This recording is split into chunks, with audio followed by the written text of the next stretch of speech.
Kali ini kita akan membuat meja wastafel seperti ini, teman-teman.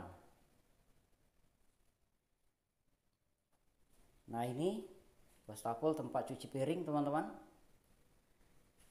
Nah, ini ada granit.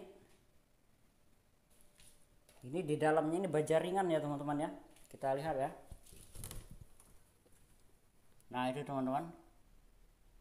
Nah, ini baja ringan ya, teman-teman ya. Dan triplek ya.